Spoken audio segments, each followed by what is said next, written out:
All right, let us talk about this interesting fact. I'll just, first of all, I want to encourage you to have a curious mindset, right? Try to be curious about the world around you, and you are going to see, or you're going to end up with fascinating facts about life. It is very interesting. So just ask yourself, why objects appear the way they are? Why do some objects appear red? Why do some appear blue? And so on and so forth, right? You even have objects that appear with the color depending on maybe the angle at which you are looking at. Have you ever asked yourself how that is possible? And by the way, by the time we end with this, you're going to understand why it is easier for a chameleon to change its color voluntarily, right? Or at will. So this is the idea I'm trying to bring. So objects appear with the color that they appear with, or that they have, because they are essentially reflecting that color, because they are essentially not absorbing that color. Let me come again. So we have white light, what we call white light. If you've not heard about white light, you've seen white light. Basically, the light we receive from the sun is white light, essentially.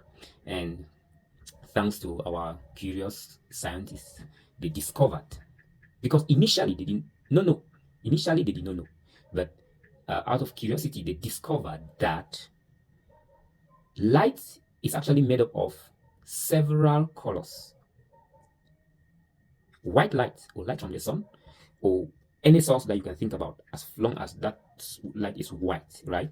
Yes, it is made up of this combination of colors, which is, first of all, a fascinating discovery about nature.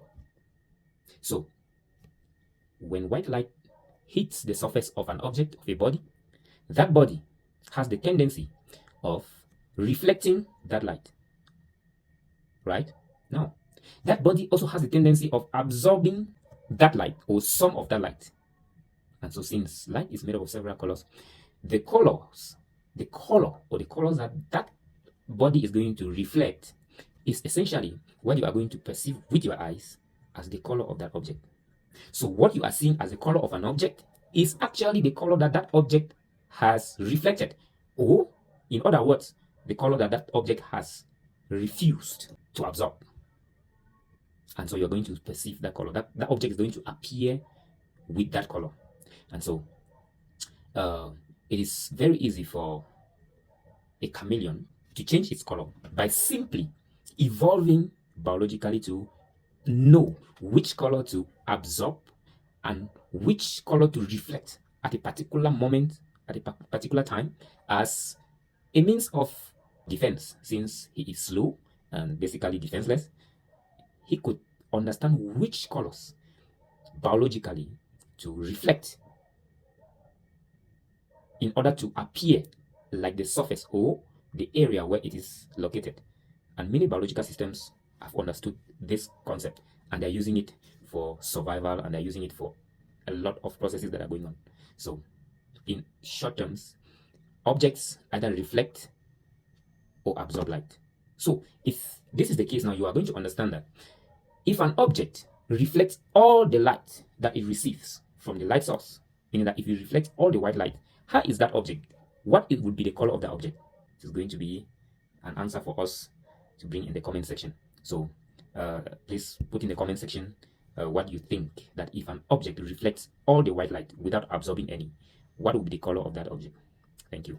Okay, so like, subscribe, share, as we're going to develop more on this knowledge and this particular topic, because there is a lot we need to understand. I don't want to go scientifically about some of these concepts. I just want us to be able to appreciate and digest them on the normal basis, right? Yes, thank you.